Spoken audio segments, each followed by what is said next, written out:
이제 욥기 강의를 마치고 이제 요한 1서를 시작하게 되었습니다. 오늘 이제 처음 시작하면서 이제 개관을 조금 하면 좋겠다 생각은 했었는데 일단은 제가 맡은 부분이 있어서 개관은 생략하고 제가 이제 1장 1절에서 4절까지를 강의를 하겠습니다. 여기 한번 4절을 한번 보십시오. 1장 4절을 보시면 우리가 이것을 쓰면 우리의 기쁨이 충만하게 하려 함이라 이렇게 이제 되어 있는데요. 기쁨의 충만을 이 서신을 시작하면서 이야기를 하고 있습니다. 우리 이제 성도님들이 그 조금만 교회사적인 배경을 알고 계셔도 아시겠지만 우리 초대교회 당시의 성도들이 그 삶의 형편 가운데서 기뻐하기란 정말 어려운 일이었습니다. 그런데 신약 서신을 읽어보면 그리스도인이 누구냐 이렇게 물었을 때 그 사람은 기뻐하는 사람이다 라고 말을 해도 될 정도로 이 신약 성경은 기쁨으로 가득 차 있습니다. 여러분이 성경을 읽어보시면 얼마나 많은 경우에 이 기쁨이라는 단어를 사용하고 있는가를 발견하실 수 있을 텐데요.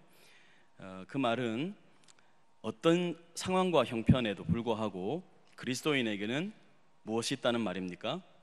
그 마음에 그 누구도 빼앗아갈 수 없는 기쁨이 있다는 뜻입니다.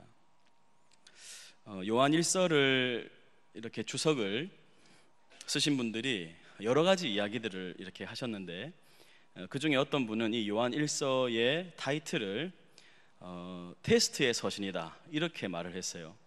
그러니까 시험하는 서신이다 이렇게 표현을 했는데 그게 뭔가 하면 좀 더 정확한 말은 검증하는 서신이다 이렇게 표현을 했어요. 무슨 말인가 하면 정말 그리스도 안에 있는 사람이 어떤 사람인가를 아주 뚜렷하게 그렇게 보여주는 서신이라는 면에서 이 요한 1서를 검증의 서신, 테스트의 서신 이렇게 표현을 했습니다. 오늘 그래서 우리 그리스도인들에게 첫 번째로 당신이 그리스도인이냐? 그러하면 우리 안에는 필연적으로 이러한 삶이 주어진다라고 말하는 것이 무엇인가 하면 기쁨의 충만입니다. 이 세상을 살아가는 사람들 중에 기쁨을 누리고 싶지 않은 사람은 아무도 없습니다. 우리 모두는 기뻐하고 싶습니다. 그런데 문제는 무엇인가 하면 우리의 삶의 상황 가운데서 우리의 기쁨을 빼앗아가는 일들이 너무 많고 우리의 감정은 기쁨의 상태일 때보다 슬픔이나 노여움이나 아니면 그냥 우울이나 이런 우리가 원치 않는 감정 상태를 가질 때가 훨씬 많다는 것이 우리의 실존적인 경험입니다. 그렇다면 우리 성도님들 이 성경을 보면서 우리 그리스도인 안에 있다고 말하는 그 기쁨이라는 것이 도대체 무엇이고 오늘 우리들은 그러면 그 바른 기쁨을 어떻게 누릴 수 있는가 하는 것을 좀 생각해 보아야 하겠습니다. 성도님들 기쁘고 싶으시죠? 다른 말로 하면 그 기쁨에는 행복이 있습니다. 사람은 누구나 다 행복하고 싶습니다. 근데 성경을 이렇게 읽어보면 그 기쁨과 행복이라는 것이 절대 우리 상황과 관계가 없다 하는 것을 우선적으로 말씀합니다. 그 서신에 쓰인 시대적 상황이 그러하고 그리고 이 서신을 기록했던 사람들의 형편이 그러했습니다. 만약에 그 사람이 진실된 그리스도인으로서 그러한 삶을 살 수 있었다면 우리 역시도 진실된 그리스도인이라고 한다면 그 기쁨에 충만한 삶을 살 수 있어야 한다는 것이 오늘 서신의 우리를 향한 가르침입니다. 요한은 기쁨의 사도라고 말을 해도 될 정도로 물론 뭐 사랑의 사도라고 하는 표현이 더 정확하겠지만요 요한복음에도 보면 이런 표현들을 참 많이 했습니다. 요한뿐만 아니라 우리가 잘 아는 바울의 서신들에도 이런 기쁨에 대한 말은 참 많이 나오고 그리고 더 놀라운 사실은 이 기쁨이 명령으로 주어져 있다는 것입니다. 그래서 바울이 뭐라고 말합니까? 항상 기뻐하는 것이 좋습니다 이렇게 말했습니까? 뭐라 그러나요? 항상 기뻐하라 명령입니다. 이거는 우리에게 주어지는 것이기도 하고 그리고 우리가 계속 누려가야 되는 것이기도 하기 때문에 아마 그렇게 표현을 했을 것입니다. 빌립보 4장 4절에서 바울은 그 옥중 서신이라고 말하는 빌립보서에서 그 기쁨의 서신이라고 말하지 않습니까? 주 안에서 항상 기뻐하라. 내가 다시 말하노니 기뻐하라. 이렇게 이야기를 했습니다. 예수님도요, 이 땅에 오신 목적이 무엇인가 말씀했을 때 우리를 섬기러 오셨다. 그리고 양으로 생명을 얻되 풍성히 얻게 하기 위해서 오셨다. 여러분, 풍성한 생명이 뭐겠습니까? 우리의 기쁨이요, 우리의 만족이요, 우리의 행복이라고 할 수 있겠습니다. 예수님이 이 땅에 우리를 위해 오신 목적이 우리를 기쁘게 하고 우리를 만족시키고 우리를 행복하게 하기 위해서 오셨다. 그렇게 말씀하셨습니다. 그러면 여러분, 우리는 행복과 기쁨을 누구 안에서 발견해야 된다는 말입니까? 예수님 안에서 발견해야 됩니다. 우리가 첫 번째로 정말 우리 마음속에 좀 먼저 생각해 봐야 될 것이 무엇인가 하면 다른 곳에 기쁨이 있는 것이 아니고 예수 그리스도 안에 이 성경이 약속한 기쁨과 행복과 만족이 있다는 것을 기억해야 합니다. 우리가 왜 기쁨이 없는가? 이유가 뭐겠습니까? 예수 그리스도가 아닌 다른 곳에서 기쁨을 찾기 때문이지요. 그래서 제가 오늘 우리 그리스도인들은 어떻게 이 충만한 기쁨, 오늘 사절에 나와 있는 것처럼 이 충만한 기쁨을 누릴 수 있는가와 관련해서 여러분에게 이 사도 요한이 말하고 있는 것을 따라서 좀 설명을 드려볼까 합니다. 아마 제가 앞서 말씀드렸던 것들의 확장이 될 거라고 생각하는데요. 한번 보십시다. 기쁨의 경로를 한번 보십시오. 자, 그 전에 우리 예수님 말씀 하나만, 거기 제가 참고로 써놓은 말씀 하나만 읽어드릴게요. 요한복음 15장 11절을 보면 내가 이것을 너희에게 이름은 내 기쁨이 너희 안에 있어 너희 기쁨을 충만하게 하려 함이라. 예수님은 우리에게 이 기쁨의 충만을 주시기 위해서 오셨다. 그리고 지금 우리가 요한복음 17장 우리 주일에 이런 요한복음 말씀을 듣고 있는데요, 예수님도 이렇게 기도하십니다. 지금 내가 아버지께로 가오니 내가 세상에서 이 말을 하옵는 것은 그들로 내 기쁨을 그들 안에 충만히 가지게 하려 함이니이다. 이렇게 말씀하셨어요. 예수님은 우리가 기쁨을 부족하게 느끼는 게 아니고 어떻게 느끼기를 원하신단 말씀입니까? 충만하게, 넘치게. 그러니까 이거는 누가 빼앗아 갈 수도 없고 부족하지도 않고 그런 기쁨을 우리에게 주님이 주신다, 이렇게 말씀을 하고 있습니다. 그럼 우리가 이 기쁨의 경로를 살펴보면서 왜 내가 혹시 기쁨을 누리고 있지 못하다면 그 이유가 무엇인지, 아니면 우리가 어떻게 우리의 생각과 마음을 좀 바꾸어서 이 주님 약속하신 이 기쁨을 누릴 수 있을지를 좀 생각해 보십시다. 기쁨의 경로를 한번 보시겠습니다. 첫 번째는 거기 같이 제가 뭐라고 써놨습니까? 바른 진리 가운데 거하는 것을 통해서 기쁨을 누릴 수 있다, 이렇게 얘기를 했습니다. 제가 바른 진리라고 말씀을 드린 이유는 워낙 지금 이 시대에도 거짓된 가르침이 많기 때문에 바른 진리라고 말을 했습니다. 여기 바른 진리의 핵심은 예수 그리스도에 대한 이해인데요, 그건 이제 계속 진행되면서 더 구체적으로 말씀을 드리겠습니다.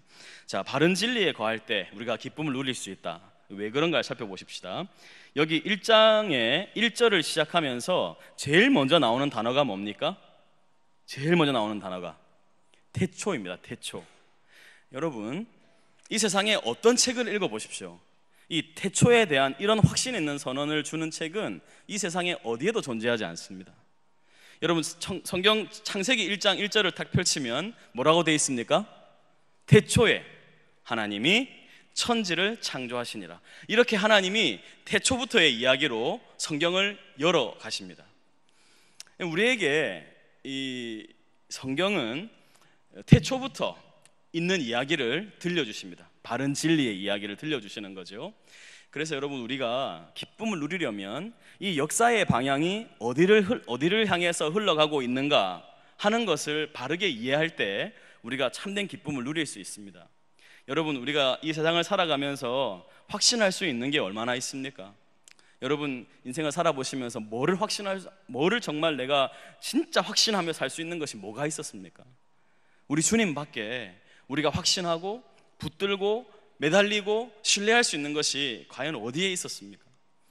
우리 예수님이 이 요한 사도가 이 말씀을 통해서 태초의 이야기를 꺼냅니다. 태초부터 있는 무엇에 관한 말씀입니까? 생명의 말씀에 관한 이야기입니다. 이렇게 시작을 하는 거예요. 그래서 제가 거기 그 새 번역을 써놨는데 그 1절 말씀을 보시면 이 글은 생명의 말씀에 관한 것입니다. 이렇게 돼 있지요. 자, 이 생명의 말씀은 태초부터 계셨고 우리가 들은 것이고 우리가 눈으로 본 것이고 우리가 지켜본 것이고 자세히 본 것이고 우리가 손으로 만져본 것입니다. 이렇게 이야기를 하고 있습니다. 사랑하는 성도님들, 사람은 저는 종종 이제 그런 이야기를 하기를 좋아하는데요. 자신이 가진 이야기 체계가 있습니다. 내가 어디서부터 시작해서 어떻게 살다가 어디로 간다 하는 것에 대한 이야기 체계 말입니다. 근데 세상을 살아가는 사람들은 여기에 대한 답을 잘 못 갖고 있습니다. 그러니까 내가 어떻게 시작됐는지, 또 어떻게 내 인생이 마무리가 되는지, 또 내 죽음 이후에는 또 어떤 삶이 있는지에 대해서 확신하지 못하기 때문에 이 땅에서의 삶이 불명확해지는 겁니다. 그러나 여러분, 우리 그리스도인들은 누굽니까? 태초를 알고 시작을 아는 사람들이에요. 우리가 어디서 출발했는지를 아는 사람들이에요. 그리고 이 역사가 어디를 향해서 흘러가고 있고 또 이 역사가 어떻게 중단이 되는지에 대해서도 알고 있는 사람들입니다. 여러분, 이 사실이 여러분에게 확신을 주십니까? 정말 여러분은 이 땅을 살아가면서 이렇게 흘러가는 역사에 대한 인식을 가지고 살아가고 계십니까? 혹시 눈앞에 있는 현실만 이렇게 지켜보느라 이 도도히 흘러가는 하나님의 역사를 놓치고 계신 것은 아닌지 모르겠습니다. 성도님들, 우리가 성경을 읽어야 되는 이유가 무엇일까요? 특별히 구약 성경을 우리가 읽어야 되는 이유는 뭡니까? 그 수많은 시간 속에서 하나님께서 그 세계 열강들을 일으키시고 또 무너뜨리시고 또 다른 열강을 일으키시고 무너뜨리시고 하시는 가운데 이 모든 역사를 운행하시는 분이 누구신 것을 보여주는 거예요?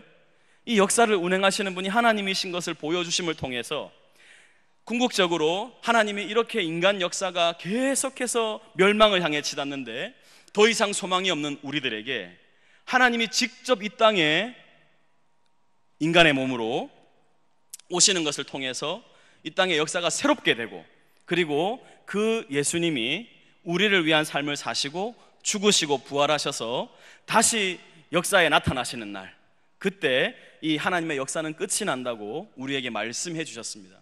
여러분, 이것이 우리가 가지고 있는 그리스도인의 역사관입니다. 제가 이제 학부에 처음에 들어가서 1학년 때 이런 그 역사관에 대한 수업을 들었습니다. 제가 왜 지금부터 한 20년 전 이야기인데 그걸 기억하고 있는가 하면, 제가 시험을 치는 날 맨 앞에 앉아 있었습니다. 근데 그때 분명히 그 교수님이 신중심의 역사관이라는 것을 설명을 해주셨습니다. 수업 시간에 그 문제가 나왔어요. 신중심의 역사관이란 무엇인가 하는 문제가 나왔어요. 어떤 한 학생이 손을 들고, 교수님, 신중심의 역사관이란 말은 처음 듣습니다, 이렇게 질문을 했어요. 그때 이제 제가 다닌 학교는 신학과가 있는 신학교이기도 했지만 종합대학이라서 그 1학년 수업은 전체가 다 듣는 거라 아무것도 모르는 친구들도 꽤 많이 있었습니다. 이제 그렇게 교수님이 질문을 들으시고 좀 당황하시면서 제 옆을 쓱 지나가시면서 제가 쓴 답지를 보셨어요. 그래 쓱 읽어보시더니 여기 잘 썼네.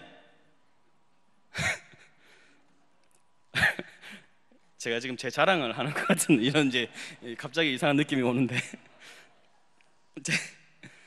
제가 그걸 잊을 수가 없어요. 그래서 제가 그런 칭찬을 별로 들어본 적이 없으니까 이게 좋네요, 그죠? 이게 보완이 됩니다. 제가 그런 칭찬을 별로 들어본 적이 없으니까 잊을 수가 없는 그거를. 우리가 가져야 될 게 어떤 역사관이라고요? 신중심의 역사관. 우리가 예수님을 중심으로 하는 구속사라고도 말할 수 있고, 여러분 역사는 발전을 한다, 퇴보한다, 아니면 계속 반복된다, 투쟁의 역사다, 이런 역사관들이 세상에 많이 있을 거예요. 그런데 그런 거 다 차치하고 우리가 가져야 될 바른 역사관은 뭐지요? 하나님께서 시작하셨고, 그리고 이분이 회복시키셨고 또 완성하신다 하는 그 하나님께서 우리에게 허락하신 이야기 체계, 우리가 거기에 살고 있다는 것을 기억할 때 여러분 우리 가운데서 이에 대한 분명한 이해가 있을 때 확신과 평안이 주어지는 것입니다. 역사가 어디로 흘러가는지를 아니까요. 그래서 여러분 우리가 이렇게 역사를 보면 이 역사가 마치 이제 유토피아가 될 것처럼 생각했던 그 19세기 이후의 사람들이 말입니다. 두 번의 그 거대한 세계 전쟁을 거치면서 도대체 우리가 어디로 갈 것인가 막 절망을 하기도 하고 희망을 가졌다가 완전히 절망했다가 이런 진자운동을 할 때 우리 그리스도인들은 그런데 어떤 태도를 가집니까? 전혀 놀라지 않고 이 역사는 도도히 하나님의 손 안에서 하나님께서 운행하시는 방향으로 흘러가고 있다 하는 것을 확신할 수 있는 겁니다. 그것이 우리에게 얼마나 큰 안정감과 평안을 줍니까? 그리고 이 땅에 살아가는 사람들을 보면서 우리를 현혹시키고 우리의 마음을 빼앗아가는 것들이 너무 많이 있지만 거기에 유혹당해서 우리가 막 낙심하고 무너지고 절망하는 것이 아니라 하나님이 이 땅의 주인으로 우리를 인도하고 계시고 다시 와서 완성할 날이 있다는 것을 기억하면 거기에 너무 집착하거나 너무 마음을 빼앗기거나 그러지 않는 삶을 살아갈 수 있을 것입니다. 그것이 첫 번째 우리가 기뻐할 수 있는 이유라고 할 것입니다. 두 번째는 예수님에 대한 바른 이해를 통해서입니다. 자, 우리가 1절과 2절을 다시 한번 읽어보십시다. 1절과 2절을 같이요. 시작. 태초부터 있는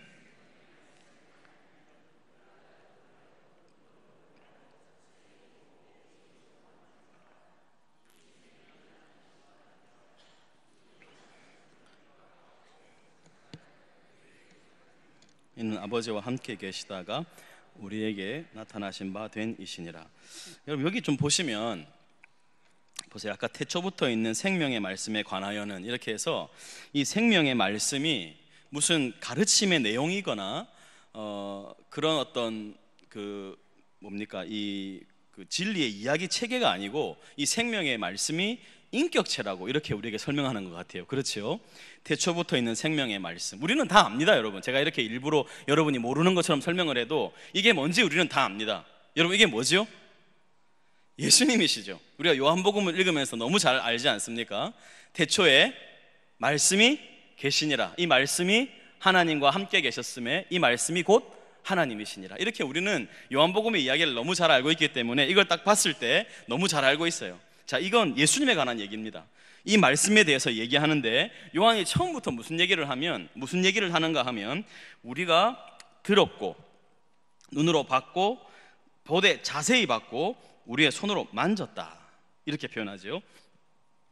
여기 보면 우리의 그 오감을 이용해서 설명을 합니다. 여러분 우리가 어떤 존재를 만날 때 경험할 때 항상 이렇게 오감을 통해서 만나죠. 처음에는 듣습니다. 그러니까 점점 발전하는 단계죠. 듣고 그 다음에 보고 그 다음에 만져보는 겁니다.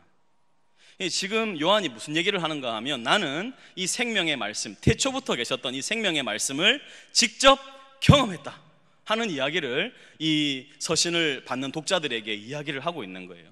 그러면서 이 생명이 나타나신 바 되었는데 2절에 보시면 나타내신 바 되었는데 이 영원한 생명을 보세요. 이게 사실 굉장히 역설적인 말 아닙니까? 태초부터 있었고 이건 생명의 말씀이고 이건 영원한 생명인데 내가 봤고 들었고 만졌다 이렇게 자꾸 얘기를 하는 거예요. 왜 자꾸 이제 이런 이야기를 할까? 여러분 생각을 해봐야 되겠습니다. 지금 우리는 이제 그 예수님에 대한 이야기를 워낙 많이 이제 듣고 또 이렇게 내 마음속으로 그 사실을 받아들였기 때문에 이게 별로 불편하거나 어렵지 않지만 근데 여러분 가만히 생각해보면 제가 목사인데도 불구하고 진짜 하나님이 사람이 되셨다, 하나님이 사람으로 이 땅에 오셨다, 여러분 이게 진짜 생각해보면 그거 도대체 어떻게 되는 건가? 그게 지금 말이 되는 건가? 이런 생각을 안 할 수가 없습니다. 이거는 여러분 저 초대교회 때부터 얼마나 이런 문제가 극심했는지 몰라요. 안 그렇겠습니까? 하나님이 인간으로 오셨다, 그걸 믿기가 쉬웠겠습니까? 정말 어려웠던 거예요.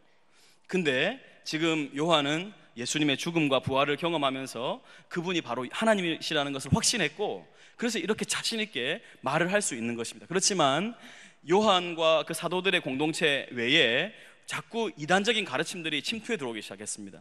그게 뭐였을까요? 하나님은 절대 사람이 될 수 없다는 겁니다. 어떻게 이 거룩하신 하나님이 이 더러운 인간에게 이렇게 하나가 될 수 있느냐, 그걸 받아들일 수가 없는 거예요.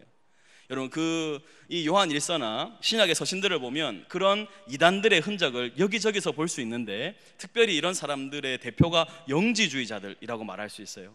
우리 성도님들 이런 그 영지주의자에 대한 이야기를 좀 들어보셨죠? 뭐 이렇게 표시를 해주십시오. 영지버섯은 아는데 영지주의가 뭐냐 이렇게 이제 얘기할 수 있는데, 이 그노시즘이라고 말하는데, 영지, 어떤 영특한 지식, 막 하여튼 영험한 지식을 가진 사람이 구원을 받는다고 생각하는 사람들이었어요. 이 사람들은 헬라 철학의 영향을 받아가지고 이원론 있잖아요. 극단적인 이원론주의자들이었어요. 육은 악하고 영은 선하다, 이런 생각을 가진 사람들이었는데, 그러다 보니까 이 사람들은 하나님의 신구약을 읽을 때도 이 눈에 보이는 물질 세계를 지은 신은 아주 저급한 신이라고 생각했어요. 물질을 지은 신은. 그러나 우리를 구속하기 위해서 오신 신은 아주 영험하고 특별한 신이라고 생각을 한 거예요. 근데 그분이 사람에게 오셨잖아요. 그러니까 예수님을 완전한 하나님이면서 완전한 신이라고 받아들이기가 너무 어려웠습니다. 그래서 이런 사람들이 어떤 이제 가르침들을 만들어냈는가 하면, 예수님이 진짜 하나님이 아니고 그렇게 보였을 뿐이다, 환영이다, 그래서 가현설 이렇게 말합니다. 그렇게 보였던 것일 뿐이다, 이렇게 설명을 해요. 그리고 또 하나의 가르침은, 예수님이 공생애를 시작하실 때 요단강에서 올라오실 때 성령이 내려오시지 않습니까? 그 장면을 보고 그때 하나님이 들어오셨다가 하나님이 고난당한다는 것을 받아들일 수가 없으니까 예수님이 십자가에 못 박히기 직전에 떠나가셨다, 이렇게 생각을 하는 거예요. 제가 왜 이런 쓸데없는 이야기를 여러분에게 말씀을 드리는가 하면, 우리가 진짜 이런 예수님에 대한 바른 이해를 가지고 있다고 하면서도 실제로 우리가 물어보면 아마 성도님들이 여기에 대해서 정확한 이해를 갖지 못한 경우가 굉장히 많습니다. 제가 거기 여러분 보십시오. 2번 예수님에 대한 바른 이해를 통해, 이렇게 해서 초대교회 이단에 맞서 바른 이해가 절실히 요구되는 상황이었다, 그렇게 되어 있죠, 그죠? 그 다음 밑에 현대교회에 제가 가로를 했습니다. 뭐에 맞서 바른 이해가 필요할까요? 현대교회에 무지, 현대교회의 무지, 무관심, 예수님에 대해서 너무 무지해요. 너무 무관심합니다. 그러니까 그냥 요 길거리 지나가다가 어머니 하나님 뭐 이러면서 성경 몇 구절 가지고 막 얘기하면 아무 대답을 못하는 거예요. 신천지가 와서 성경 내밀고 얘기하면 그냥 막 싸움만, 막 고집만, 대화를 아예 안 하겠죠. 근데 실제로 여러분이 만나서 한번 대화를 해보십시오. 그 사람들은 자기 논리가 아주 철저해요. 성경을 자기 맛대로 해석하기 때문에. 그럼 여러분이 그게 틀렸다는 것을 이야기할 수 있어야 되잖아요. 모릅니다. 나는 몰라. 나는 모르지만 나는 믿어. 대단한 믿음이에요. 모르지만 믿어요. 대단한 믿음. 예수님이 왜 오셔야 됐는가? 하나님 믿으면 되는데 예수님은 왜 필요한가? 예수님은 왜 죽는 방법으로 우리를 구원하셔야 되나? 아니 죽으셨으면 됐지 왜 살아나셨나? 이런 게 기독교의 가장 기본적인 이야기거든요. 이제 여러분, 제가 이렇게 얘기 드렸는데 여러분 다 아는 것처럼 제가 말씀을 드렸지만 한번 설명해 보라 그러면 입이 안 떨어질 겁니다. 예수님이 이 땅에 와서 하신 일이 뭔가? 왜 그런 일을 하셨는가? 그리고 십자가에 왜 죽으셨는가? 그리고 부활은 왜? 부활의 의미는 뭔가? 살아났다는 왜 살아나셔야 되는 건가 도대체? 그리고 예수님은 이게 너무 이거는 기초적인 건데 이런 것부터 시작해서 이런 이해가 너무 부족한 거예요. 원래 우리가 기쁨을 누리려면 이 예수님의 하신 일에 대해서 계속 집중해 보면서 진짜 하나님이신 그분이 인간으로 오셔서 우리에게 행하신 이 놀라운 일, 이 놀라운 사역, 이 구원이 정말 하나님께서 내신 놀라운 길이구나, 이 구원의 길이구나 하는 것을 보고 깜짝 놀라고 거기에 감격하고 그 사랑에 막 탄복해서 우리의 삶이 변화되고 새로워지는 건데, 그 사랑에 대한 이해가 점점 퇴색해가고 교회 와도 이런 데 대한 관심보다는 그냥 당장 내 앞에 주어진 이 삶에 대해서 어떻게 하면 내가 좀 잘 먹고 잘 살까? 내 자식들 어떻게 하면 좀 잘 될까? 이제 이런 거에만 그냥 신경 쓰느라 우리의 기쁨은 온데간데 없어지는 거예요. 왜 안 기쁩니까 여러분? 우리가 그리스도에 대해 관심이 없기 때문이에요. 예수님이 진짜 우리를 위해서 행하신 일이 무엇인가에 대해서 우리가 바른 이해를 갖지 못하고 있기 때문에 우리가 기쁘지 않은 겁니다. 저는 지금 목사이지만 계속해서 이거를 더 알아가고 더 공부하고 해도 잘 모르겠고, 근데 하면 할수록 놀랍고 정말 신비합니다. 우리 성도님들이 이 부요한 그리스도에 대한 이해를 통해서 정말 삶이 새로워지고 변화되고 그렇게 회복되는 그런 은혜가 있었으면 좋겠습니다.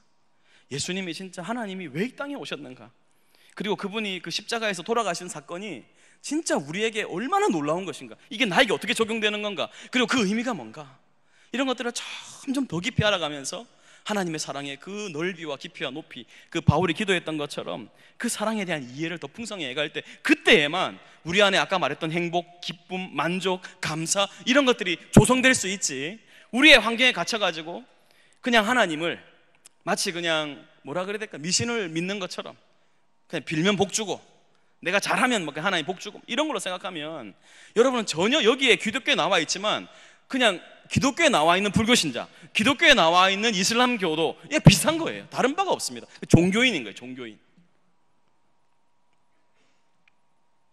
그냥 이런 얘기 하지 말고 빨리 가르쳐 주지 그건 뭔지, 아마 이런 생각이 드실 분도 계실 텐데, 이제 그런 거는 201, 301, 뭐 401, 예, 그런 거에 통해 가지고 여러분 공부하시고 지금 소개 시간에 그거 다 얘기할 수가 없어요. 그리고 앞으로 아마 요한 1서를 통해서 그런 이야기들을 계속 아마 이제 하게 될 텐데, 우리 성도님들 그런 거 잘 정리해 놓으셔서 절대 잊어버리지 않도록 그렇게 해주시면 좋겠고, 이런 말씀을 때 제가 늘 말씀드리는 거지만, 이런 얘기를 할 때 저 목사가 우리를 너무 모르고 저렇게 무시하는 말을 한다고 막 화가 나고 분노하고 막 이러셔야 돼요. 근데 막 맞다 목사님 말씀이 맞다, 난 너무 모른다 막 그러시면 안 돼요. 예. 그 놀라운 사실은 여러분, 이제 그것이 그 예수님이 그냥 오셔서 끝난 게 아니고, 이분하고 우리가 뭘 할 수 있는가 하면 3절을 한번 보십시오. 3절. 자, 우리가 보고 들은 바, 또 얘기하잖아요, 그죠? 우리가 보고 들은 바를 너희에게도 전함은 너희로 우리와 사귐이 있게 하려 함이니 우리의 사귐은 아버지와 그의 아들 예수 그리스도와 더불어 누리는 것이다, 이렇게 말을 하고 있어요. 여러분, 그 하나님하고 우리가 뭐 한다고요? 사귄다고, 이제 교제를 한다는 거예요. 여러분, 여기 나오는 사귐이라는 단어가 한 번쯤 여러분 들어보셨을 헬라어인데 뭘까요? 설마 내가 알 거라고 물어봅니까? 이런 표정들이신데 여러분, 혹시 코이노니아 들어보셨습니까? 코이노니아, 그 들어보셨죠? 안 들어봐도 괜찮습니다. 꼭 들어봐야 되는 거 아니에요? 코이노니아, 이게 거기 나오는 코이노니아인데 정말 영적이고 아름다운 교제를 말하는 겁니다. 하나님과 우리가, 이 예수님과 하나님이 누리시던 이 놀라운 사랑의 교제를 우리도 누릴 수 있게 됐다 하는 이 초대의 말씀인데, 제가 이제 그 지지난 주였습니까? 우리 그 센터 처치 컨퍼런스라고 저희 이제 세미나를 저희 사역자들 교회에서 보내주셔서 다녀왔는데, 거기서 강의 중에 이런 얘기가 나왔습니다.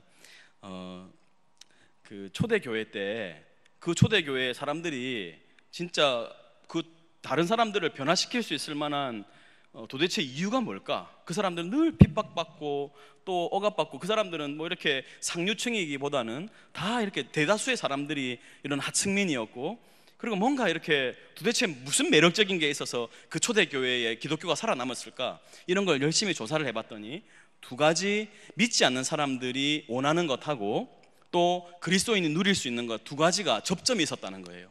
그게 뭔가 하면, 하나는 사람은 누구나 다 행복을 추구한다는 거예요. 근데 여러분, 예수님이 약속하신 게 뭐죠? 풍성한 생명, 행복, 기쁨, 만족, 이런 거였으니까요. 진짜 예수님이 그걸 주기를 원하신다는 그 이야기 하나. 그리고 또 하나가 뭔가 하면, 이 시대의 사람들은 이런 신과의 어떤 교제, 연합, 이런 것에 대한 욕구가 굉장히 강했는데, 예수님이 오셔서 우리에게 열어놓은 길이 뭡니까? 하나님과 우리 사이에 길을 여셔서 하나님께 다시 나아갈 수 있고, 하나님과 연합하고 하나님과 교제하고 할 수 있는 그런 길을 열어놓으셨다는 거예요. 그 매력적인 면이 기독교를 다른 그 사람들에게 이렇게 전파되는데 아주 귀한 발판이 된 내용이었다, 이렇게 설명을 하셨어요. 뭐 좀 더 연구를 해봐야 되겠습니다만은 그런 것 같아요. 실제로 여러분, 기독교가 약속하는 게 뭐예요? 진짜 우리 인생을 향한 기쁨과 만족, 감사, 행복, 그걸 주겠다는 것이고, 근데 그것이 어디서 오는가 하면 이 하나님과의 새로운 사귐과 교제, 연합을 통해서 온다는 것을 우리에게 말씀해 주는 겁니다. 우리 성도님들, 그리스도인의 기쁨과 행복은 다른 데 있는 것이 아니고, 우리가 돈을 많이 가져서, 우리가 좀 더 높은 지위에 올라가서, 내 자식들이 다 잘 돼서, 내 앞길이 순탄하게 풀려서가 아니고, 진짜 우리 그리스도인의 기쁨은 어디서 온다는 거예요? 이 그리스도를 통한 하나님과의 사귐, 연합, 교제, 이런 것을 통해서 정말 누릴 수 있는, 거기서만 경험이 되는 그런 기쁨과 감사와 만족이라는 겁니다. 그러니까 여러분, 바울이 그 감옥에 갇혀서도 하나님을 향한 이 기쁨을, 터져나오는 기쁨을 참을 수 없었던 것이고, 이 요한 사도가 유배를 가기도 하고 언제 죽을지도 모르는 위협 속에서도 이런 기쁨의 노래를 부를 수 있었던 이유 아니겠습니까? 역사에도 계속해서 우리가 봐왔지만, 역사 가운데 그 하나님을 사랑했던 사람들의 이야기를 보면 그들 가운데 있는 그 빼앗을 수 없는 평안과 기쁨, 예수 그리스도로 인한 만족과 감사, 그것을 뭘로 설명을 하겠습니까? 우리가 여러분 그러한 삶으로, 이 놀라운 삶으로 초대를 받았습니다. 우리가 그래서 누릴 수 있어야 됩니다. 제가 여기 있는 내용들을 조금 설명을 드리려고 했는데 시간 관계상 좀 다 말씀을 드릴 수는 없을 것 같고, 이제 여기 여러분 왜 하나님과 이 예수님과의 사귐이 중요한가 하면, 여러분 우리가 여기 제가 하나 써놨던 조나단 에드워즈의 이야기를 한번 보십시오. 요한 1서에 하나님은 사랑이시다는 말씀은 하나님 안에 하나 이상의 위격, 여러분 이 위격이라는 건 이렇게 지정의를 가진 존재를 말하는데, 우리는 인간은 다 개개의 인격이기 때문에 인격이라고 말하지만 하나님은 같은 본질이라서 위격이라는 표현을 씁니다. 하나님을, 삼위 하나님을 말할 때. 그래서 하나님 안에 하나 이상의 위격이 존재한다는 것을 보여준다. 사랑한다는 건 그렇지 않습니까? 그죠? 이 말씀은 하나님에게 사랑은 본질적이고 필연적인 것이며 하나님의 본성이 사랑이라는 것을 보여주고 있기 때문입니다. 그리고 이는 영원하고도 필연적으로 사랑의 대상이 존재함을 의미합니다. 모든 사랑은 다른 존재, 곧 사랑받는 존재가 있어야 하기 때문입니다. 여러분, 하나님은 태초부터, 아까 계속 나오죠, 태초부터 있는 생명의 말씀, 그 하나님과 함께 있었던 말씀, 하나님과 하나님의 아들이신 예수님이 같이 계시면서 뭐 했다는 거예요? 이 사랑의 완전한 연합을 이루고 계셨다는 거예요. 그러니까 여러분, 우리가 혹시 착각해서 하나님이 외로워서 사람을 만들었다거나 하나님이 누가 사랑할 대상이 필요해서 사람을 만드신 게 아닙니다. 그럼 사람을 하나님이 왜 만드셨을까요? 하나님이 누리시는 이 아름다운 사랑의 관계를 인간들이 누릴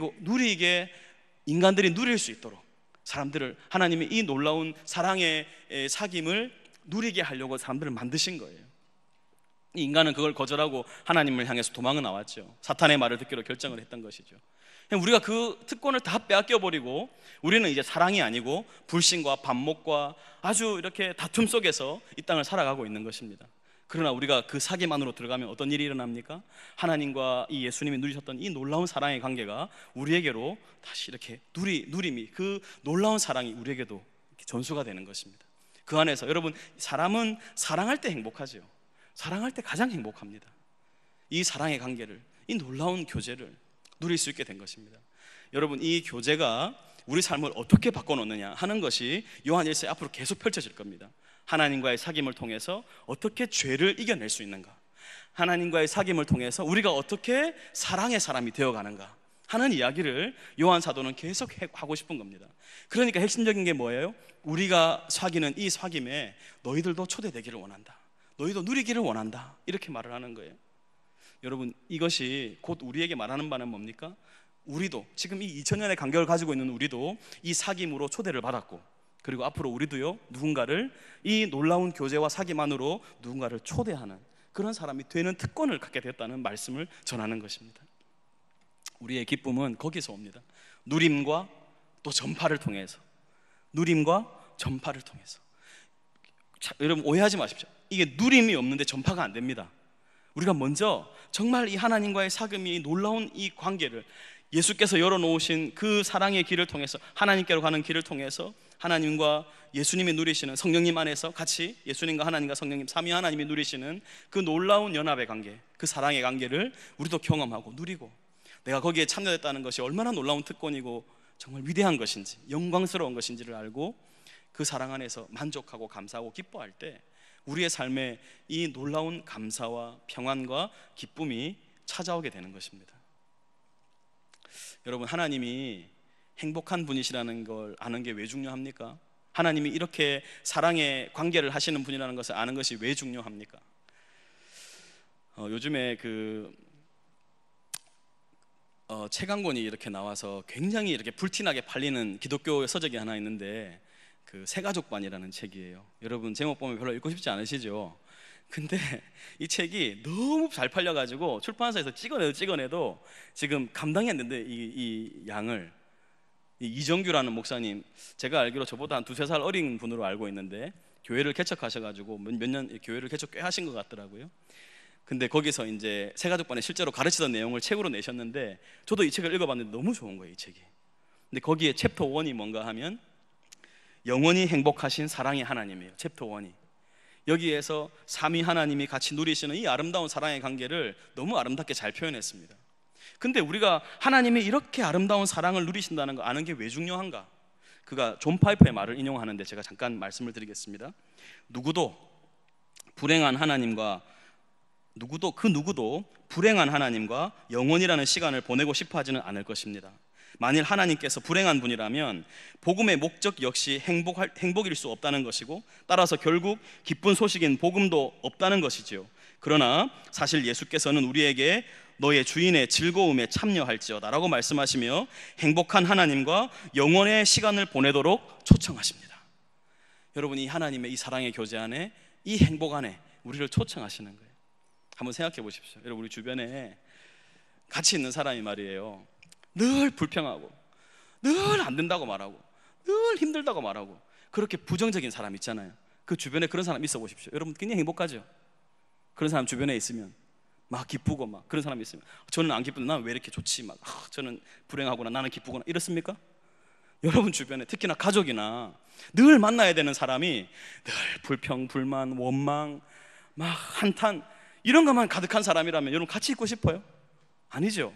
근데 여러분 같이 있는 사람이 늘 행복하고 늘 기쁘고 늘 감사하고 늘 이런 막 그런 기쁨이 충만한 사람이 여러분 옆에 있으면 어떻습니까? 그 사람은 떠나고 싶지 않죠. 계속 같이 있고 싶죠. 근데 누가 그러신 분이라는 거예요? 우리 하나님이 그러신 분이고, 그 사랑의 교제와 연합 안에 초대받은 우리가 어떤 사람이 될 수 있다는 겁니까? 그렇게 충만한 기쁨과 감사와 만족, 행복감이 가득한 그런 사람이 될 수 있다는 것이 오늘 사도 요한의 가르침인 것입니다. 여러분, 우리 이런 말씀을 기억하셔서 오늘 댁에 가셔서 나는 정말 그리스도 안에서 이런 기쁨을 누리고 있는가 한번 생각해 보시고 또 기도하고 그렇게 하루를 마감하셨으면 좋겠습니다.